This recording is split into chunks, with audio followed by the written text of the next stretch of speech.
Iran పైకి పాకిస్తాన్ దాడి జరిపింది.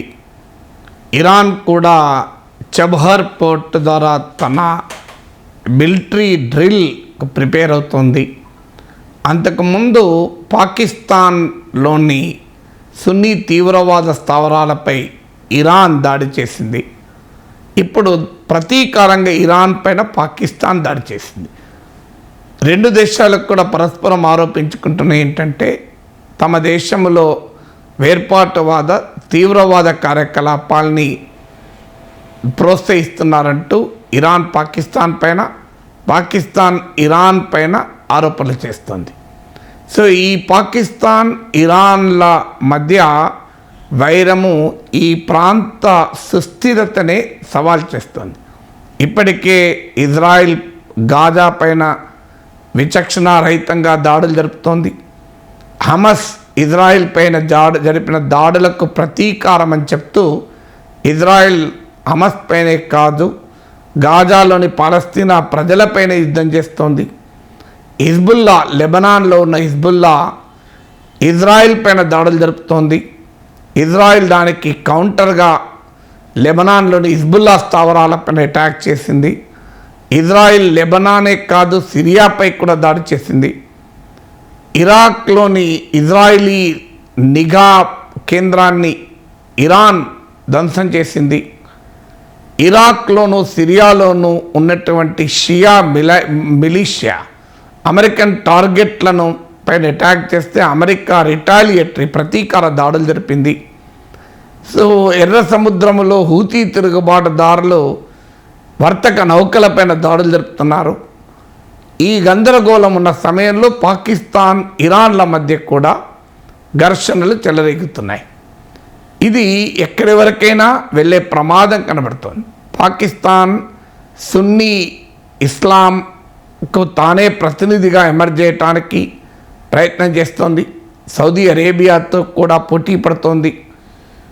మరోవైపు ఇరాన్ షియా ఇస్లాంకు ప్రతినిధిగా హిజ్బుల్లాతోనూ, హమస్తోనూ, సిరియాతోనూ, హూతీ తిరుగుబాటుదారులతో సంబంధాలు కలిగి ఒక బలమైన ఇస్లామిక్ శక్తిగా ఇరాన్ ప్రయత్నం చేస్తోంది. రెండు దేశాలకు చైనాతో సంబంధాలు మెరుగ్గా ఉన్నాయి. చైనా ఇటీవలనే సౌదీ అరేబియాకు ఇరాన్కు మధ్య ఒప్పందాన్ని కుదిర్చింది. చైనాకు ఇరాన్కు మధ్య ఉన్న సంబంధాలేమో అమెరికాకు వ్యతిరేకంగా జరుగుతున్న పోరులో సంబంధాలు. కానీ పాకిస్తాన్ అటు అమెరికాతోనూ ఇటు చైనాతోనూ కూడా సన్నిహిత సంబంధాలు కలిగి ఉన్నాయి. ఈవెన్ రష్యాతో కూడా సంబంధాలకు ప్రయత్నం చేస్తోంది. అందువల్ల ఇరాన్ పాకిస్తాన్ల మధ్య ఘర్షణ అది మరింత తీవ్ర రూపం దాల్చి మొత్తం ఇస్లామిక్ ప్రపంచంలోనే షియా సున్నీ ఘర్షణలకు కూడా కేంద్ర బిందువు అయ్యే అవకాశం ఉంది. ఎందుకంటే రెండు దేశాలకు కూడా ఇస్లామిక్ ప్రపంచంలో ఆధిపత్యం కొరకు పోటీ పడుతున్న దేశాలు. సెంట్రల్ ఏషియాలో తన ఇన్ఫ్లుయెన్స్కు వెస్ట్ ఏషియాలోను సెంట్రల్ ఏషియాలోను అటు ఇరాన్ ఇటు పాకిస్తాన్ రెండూ కూడా ప్రయత్నం చేస్తున్నటువంటి దేశాలు. అమెరికాకు చెప్పి లేదా అమెరికా అనుమతితోనే ఇరాన్ పైన పాకిస్తాన్ దాడులు జరిపింది అన్న వార్తలు వస్తున్నాయి. కానీ అమెరికా దాన్ని ధృవీకరించలేదు. అదే సమయంలో జవాబు కూడా చెప్పలేదు.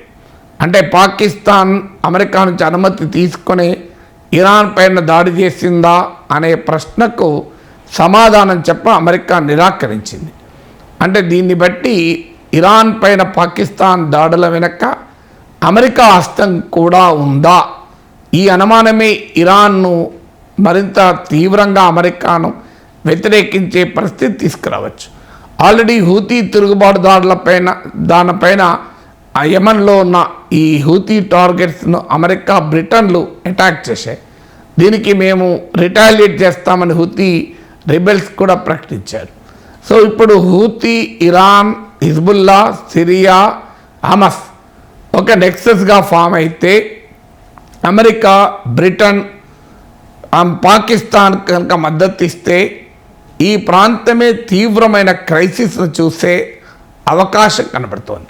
అందువల్ల ఇరాన్, పాకిస్తాన్ల మధ్య జరిగిన దాడులు ఈ ప్రాంత సుస్థిరతను దెబ్బతీసి మరింత విస్తృత కాన్ఫ్లిక్ట్ వైపుగా ఈ ప్రాంతాన్ని తీసుకెళ్లే ప్రమాదం కనబడుతోంది.